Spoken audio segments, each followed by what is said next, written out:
আচ্ছা, তুমি ইলাস্ট্রেটরে কাজ করতে করতে হ্যাঁ অনেক সমস্যায় পড়বা। তার মধ্যে একটা সমস্যা হচ্ছে যে প্রথম দেখবা যে মানে কিবোর্ডে কোথায় প্রেস করবে তুমি নিজে জানো না। এই যে স্ক্রিনটা এভাবে ফুল হয়ে গেছে, দেখতেছো না? কোনো টুলস নাই, কোনো অপশন নাই। মানে কিরকম অবস্থা অবস্থা, মাথা খারাপ হয়ে যাবে যে কি হলো এটা। না, ভয়ের কোনো কারণ নাই, এটা হচ্ছে ফুল স্ক্রিন মোড হয়ে গেছে। তো এটা ঠিক করার জন্য তুমি কিবোর্ড থেকে জাস্ট এখান থেকে এফ নামে যে লেটারটাই, যে এফ, এটা প্রেস করবা, ঠিক হয়ে যাবে। হ্যাঁ, আবার দেখাচ্ছি যে এই যে এরকম হয়ে থাকবে, এরকম হয়ে থাকতে পারে, অথবা এই যে এরকম হয়ে থাকতে পারে। তো এরকম হইলে কিবোর্ড থেকে এফ বাটন প্রেস করবা, এই যে ঠিক হয়ে যাবে। হ্যাঁ, আর একটা সমস্যা, যেটা ইলাস্ট্রেটর আসলে একটা ভারী সফটওয়্যার। তো রিসেন্ট ফাইল যদি অনেক সময় বেশি থাকে, তো মনে করো যে আমি রিসেন্ট ফাইলটা দেখবো না।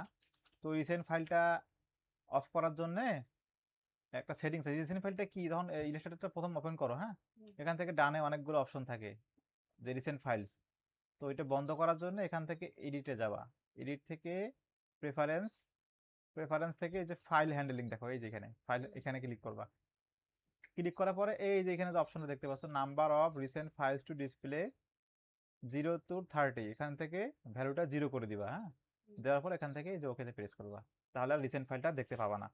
আর যদি মনে করো যে রিসেন্ট ফাইল তোমার দরকার আছে, তাহলে আবার এখান থেকে এই যে এই মেনু বার, এটাকে বলে মেনু বার কিন্তু। হ্যাঁ, এই মেনু বারে এডিট যাবা, এডিট যাওয়ার পরে প্রেফারেন্সেস, এই যে এখান থেকে ফাইল হ্যান্ডলিং, এখান থেকে এই যে number of recent files to display, এখানে ভ্যালুটা 0 করে দিয়ে ওকেতে প্রেস করে দিবা। আবার যদি দেখাতে চাও তাহলে এখান থেকে 5, 10, যেটা তোমার ইচ্ছা আর কি, যতগুলো ফাইল দেখতে চাও দিতে পারো।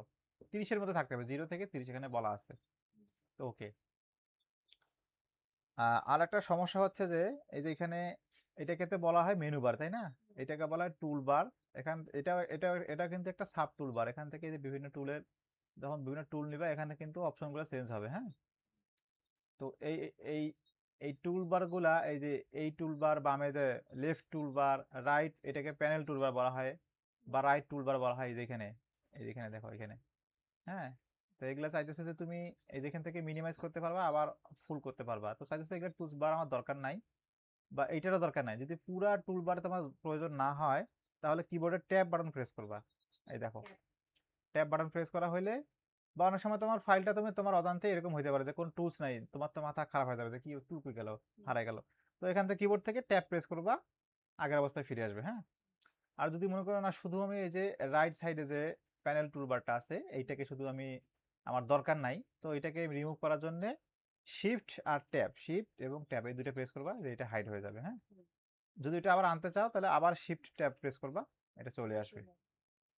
আরেকটা জিনিস দেখে রাখো, সেটা হলো যে এই যে লেফট যে টুল বার গুলো আছে এখানে, হুম, এই লেফট টুল বার গুলাতে অনেক সময় সেটা যখন নতুন ইনস্টল করো, বা অনেক সময় ওপেন করার পরে এখানে কিন্তু টুলস বার গুলা, অনেক টুলবার থাকে না। সেটা সমস্যার কথা, এটা বলতেছি। এটা এখান থেকে এই যে এখানে, এখান থেকে তুমি যদি উইন্ডো থেকে রিসেটও দাও, উইন্ডো থেকে যে ওয়ার্কার স্পেস, এখান থেকে যদি রিসেটও দাও, এই যে রিসেট এসেনশিয়ালস, তারপরেও কিন্তু হয় না। কারণ এখানে এই যে এখানে কন্ট্রোল নামে যে একটা অপশন আছে, এই যদি অফ করে দেই, তাহলে এই যে উপরে যে কন্ট্রোল বাটন, এটা কিন্তু অফ হয়ে গেছে, দেখা যাচ্ছে না। এটা অনেক সময় হয়ে থাকে। তো এটাকে আনার জন্য আবার উইন্ডো থেকে এই যে কন্ট্রোলে ক্লিক করে দিতে আবার চলে আসবে। আবার এখান থেকে এই যে টুল বার নামে যে অপশনটা আছে এখানে উইন্ডো থেকে, এই যে মেনু বারের এই যে টুল বার, এখানে ক্লিক করার পরে যদি বেসিকে দাও, বা অনেক সময় বেসিকে ডিফল্ট সেট করা থাকে, তাহলে কিন্তু এখানে অনেকগুলো অপশন নাই, দেখছো?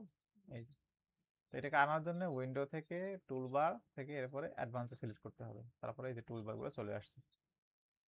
তো এই যে কয়টা সমস্যা বললাম, এই কয়টা সমস্যা মনে রাখবা, একটু প্রয়োজন লিখে রাখবা। হ্যাঁ, আর যদি কখনো সমস্যা হয় জানাই।